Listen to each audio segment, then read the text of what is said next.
भगवते वासुदेवाय नमः। आप सभी भक्तों का मेरे इस चैनल कथावाचक में हार्दिक स्वागत है। आज हम एकादशी व्रत के विषय में बात करेंगे। वैसे तो एकादशी व्रत हर माह में 2 बार आती है। आज हम बात कर रहे हैं इंदिरा एकादशी में, जो कि श्राद्धों में आती है और आश्विन मास में आती है। पहले हम एकादशी के लिए बात करते हैं। हमारे हिंदू धर्म में एकादशी व्रत को सभी व्रतों में विशेष माना गया है। एकादशी व्रत को सबसे कठिन व्रतों में से एक बताया गया है। महाभारत की कथाओं में भी एकादशी व्रत का वर्णन मिलता है। जैसे कि एक पौराणिक कथा के अनुसार भगवान श्री कृष्ण ने युधिष्ठिर और अर्जुन को एकादशी व्रत के महत्व के बारे में बताया था। भगवान श्री कृष्ण के बताए अनुसार धर्मराज युधिष्ठिर ने विधि पूर्वक व्रत और उसका पारण किया था, जिसका अपार पुण्य उन्हें प्राप्त हुआ था। एकादशी का व्रत भगवान विष्णु को समर्पित है, ये तो हम सब जानते हैं। इस व्रत में भगवान विष्णु की विशेष पूजा की जाती है। मान्यता है कि इस व्रत को रखने से पापों से मुक्ति मिलती है और मोक्ष की प्राप्ति होती है। एकादशी का व्रत जीवन में आने वाली समस्याओं को भी दूर करने वाला बताया गया है। इससे पहले हम आगे चलें, आप सभी से मेरा निवेदन है, यदि आप सबको कथाएं अच्छी लगती हैं, आप सबको अपने धर्म से रिलेटेड जो मैं आपको कथाएं या व्रत बताती हूँ, अगर आपको पसंद आती हैं तो आप कृपया करके नीचे लाइक का बटन दिया गया है, उसे लाइक कर दीजिए। और उसके बाद नीचे साइड में ही कथावाचक नाम के बिल्कुल सामने ही सब्सक्राइब का बटन दिया गया है, उसे सब्सक्राइब कर दीजिए उस पर क्लिक करके।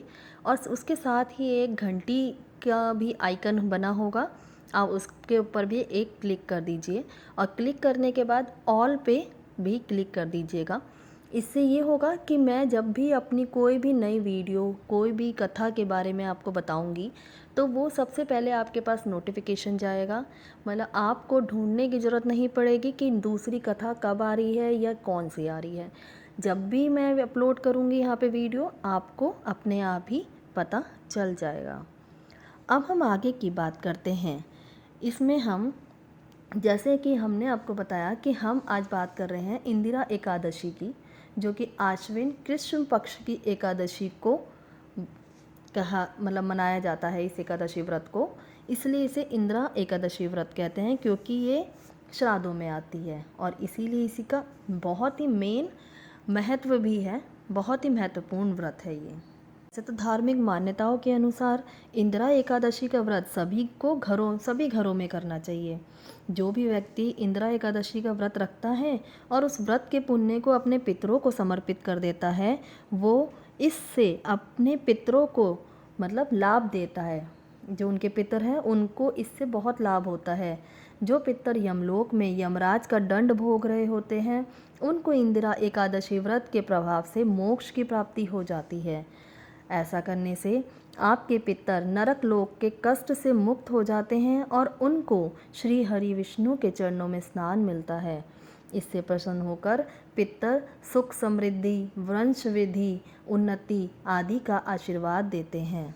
बोलो विष्णु भगवान की जय। भक्तों, अब हम बात करते हैं इंदिरा एकादशी व्रत की पूजा विधि की। वैसे तो इसमें सरल पूजा विधि भी है और जिस भक्त को बहुत अच्छे से ब्राह्मणों को भी उनको खाना खिलाना है, सब करना है, वो भी विधि है। तो मैं एक आसान विधि बताती हूँ। इससे भी जो विष्णु भगवान है वो प्रसन्न हो जाते हैं और पितरों का उद्धार करते हैं।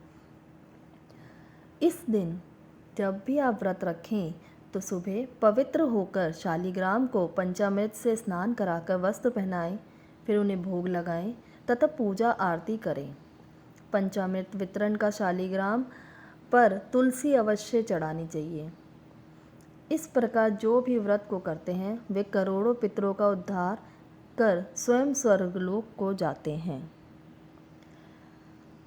अब इसका दूसरा पूजा विधि है जिसके अंदर अगर आप बिल्कुल ही मतलब अच्छे से, ये भी अच्छे से ही था, शालिग्राम भी एक विष्णु भगवान का ही रूप है। इसके अंदर क्या होता है, दूसरे जो पूजा विधि है उसमें, इसके लिए आपको ये व्रत दशमी से शुरू करना है। मतलब सूर्यास्त के बाद आपको कुछ नहीं खाना है, जो खाना है सूर्यास्त से पहले खाना है। लहसुन प्याज आदि कुछ मत खाना दशमी पे भी। इस दिन आपको सुबह मतलब पहले दशमी की शाम से पहले, आप सूर्यास्त से पहले आप खा लेंगे। फिर अगले दिन जब आप व्रत रखेंगे, घर में पूजा पाठ करेंगे, ये जो मैंने बताया, और दोपहर में नदी में तर्पण की विधि करेंगे कि जो भी आपने पूजा के लिए रखा वो सब तर्पण करेंगे नदी में। अगर नदी नहीं है पास में तो आप घर के पास किसी जलाशय में, या जलाशय भी नहीं है तो घर की छत पर भी आप एक पानी का मतलब पात्र करके उसमें भी तर्पण कर सकते हैं। बस आपको ये याद रखना है कि दशमी के बाद सूर्यास्त के दिन कुछ नहीं खाना है। पूरा एकादशी को आपने कुछ नहीं खाना है। अगले दिन द्वादशी के दिन आपने ऐसी ही पूजा करनी है और ब्राह्मण को भोजन करा के अपना व्रत खोलना है। अब हम आगे बात करते हैं इंदिरा एकादशी व्रत कथा की। एक समय की बात है जब राजा इंद्रसेन माहिष्मती नगरी में राज्य करते थे। उनके माता पिता दिवंगत हो चुके थे, अर्थात वो स्वर्गलोक जा चुके थे।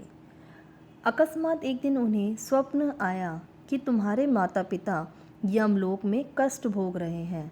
तो निद्रा भंग होने पर वे चिंतित हुए कि किस प्रकार इस यातना से पितरों को मुक्त किया जाए। इस विषय पर मंत्री से परामर्श किया। मंत्री ने विद्वानों को बुलाकर पूछने की सलाह दी। राजा ने ऐसा ही किया। सभी ब्राह्मणों के उपस्थित होने पर स्वप्न की बात पेश की गई। ब्राह्मणों ने कहा, राजन, यदि आप सकुटुंब इंदिरा एकादशी व्रत करें तो आपके पितरों की मुक्ति हो जाएगी। उस दिन आप शालिग्राम की पूजा, तुलसी आदि चढ़ाकर 11 ब्राह्मणों को भोज कराकर दक्षिणा दें और आशीर्वाद लें। इससे आपके माता पिता स्वयं ही स्वर्ग में चले जाएंगे। आप रात्रि को मूर्ति के पास ही शयन करना। राजा ने ऐसा ही किया। जब मंदिर में सो रहा था तभी भगवान के दर्शन हुए और उन्होंने कहा कि हे राजा, व्रत के प्रभाव से तेरे सभी पितर स्वर्ग को पहुंच गए हैं। राजा इंद्रसेन भी इस व्रत के प्रभाव से इसी लोक में सुख भोग कर अंत में स्वर्ग को गया। बोलो ओम नमो भगवते वासुदेवाय नमः। हे भगवान, जो भी इस व्रत को करें उनके भी सारे पितर स्वर्ग लोक में आपके चरणों में स्थान प्राप्त करें। बोलो ओम नमो भगवते वासुदेवाय नमः। यदि आप भक्तों को ये कथा पसंद आई हो तो कृपया करके कमेंट बॉक्स में जाके ओम नमो भगवते वासुदेवाय नमः या ओम विष्णवे नमः, या तो आप भगवान विष्णु की जय, जो भी आपका हृदय आपसे बोले लिखने के लिए, आप वो कमेंट में ज़रूर लिखिएगा। धन्यवाद। ओम नमो भगवते वासुदेवाय नमः।